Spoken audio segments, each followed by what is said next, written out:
Hola! Toleleje, toleleje. Kunin at basahin. Kunin at basahin. Ako po si Kuya Sam Pagaduan, ang inyong kasama sa ating Lumalim at Mamunga Daily Gospel Reflection.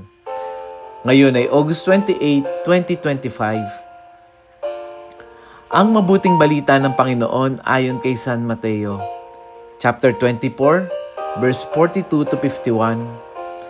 Noong panahong iyon, sinabi ni Jesus sa kanyang mga alagad, "Kaya't magbantay kayo, sapagkat hindi ninyo alam kung anong oras paparito ang Panginoon. Tandaan niyo ito, kung alam lamang ng puno ng sambahayan, kung anong oras ng gabi darating ang magnanakaw, siya'y magbabantay at hindi niya pababayaang pasukin ang kanyang bahay. Kaya't maging handa kayong lagi, sapagkat darating ang Anak ng Tao sa oras na hindi ninyo inaasahan." Ang tapat at matalinong alipin ang siyang pinamamahala ng kanyang Panginoon sa iba pang mga alipin upang bigyan sila ng kanilang pagkain sa karampatang panahon.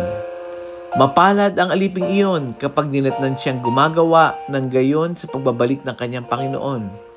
Sinasabi ko sa inyo, pamamahalain siya ng kanyang Panginoon sa lahat ng kanyang ari-arian. Ngunit kung masama ang aliping iyon, sasabihin niya sa sarili, "Matatagalan pa bago magbalik ang aking Panginoon," at sisimulang bugbugin ang kanyang mga kapwa. Makikipagkainan at makikipag-inuman sa mga lasinggero. Babalik ang Panginoon ng aliping iyon sa araw na hindi niya inaasahan at sa oras na hindi niya alam. Buong higpit na parurusahan siya ng Panginoon at isasama sa mga mapagpaimbabaw. Do'y tatangis siya at mangangalit ang kanyang ngipin. Do'y tatangis siya at mangangalit ang kanyang ngipin. Ang mabuting balita ng Panginoon. Pinupuri ka namin, Panginoong Hesukristo. Sa gospel natin ngayon, malinaw ang sinasabi ni Jesus. Kaya't magbantay kayo sapagkat hindi niyo alam kung anong oras paparito ang inyong Panginoon. Ipinapakita dito na ang pagiging Kristiyano ay hindi lang tungkol sa sandali ng dasal o tuwing linggo ng misa o tuwing sa pagdalo natin sa mga Bible service, kundi ang pagiging Kristiyano ay sa pang-araw-araw ng pamumuhay na laging gising at handa para tayo may inaasahang bisita na mahalaga sa atin. Kung tunay na inaasahan natin siya, hindi natin hahayaan na madatnan tayong walang ginagawa, tamad o puro sarili lang ang ating pinagtutuunan ng pansin. Binanggit ni Jesus ang tungkol sa tapat at matalinong alipin na laging handa at gumagawa ng tungkulin kahit wala ang kanyang amo. Napaka-relatable nito sa ating trabaho, di ba? Kahit sa ating pamilya at sa ating mga relationship. Kasi kung minsan, kapag wala ang boss, relax-relax lang tayo, hindi gumagawa. Pero ang tunay na disiplina at pananampalataya ay makikita kung paano tayo kumikilos kahit walang nakatingin. Sa huli, ipinakita ni Jesus ang babala.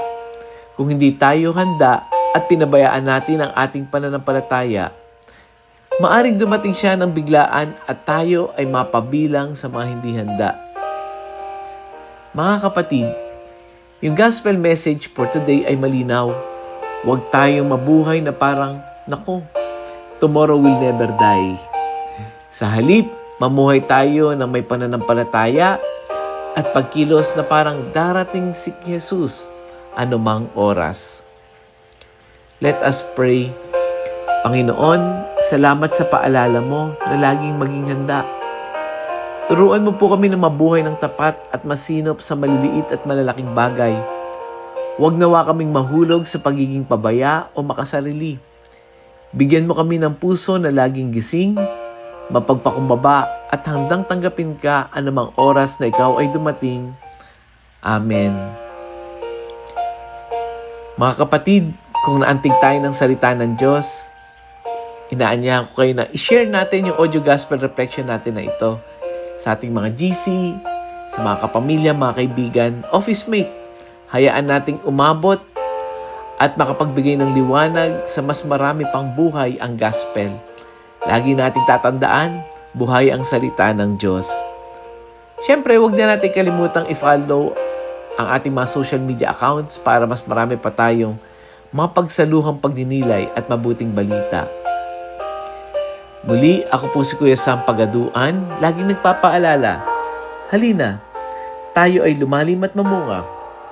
Lumalim sa pananampalataya at mamunga na mabubuting gawa. God bless us all.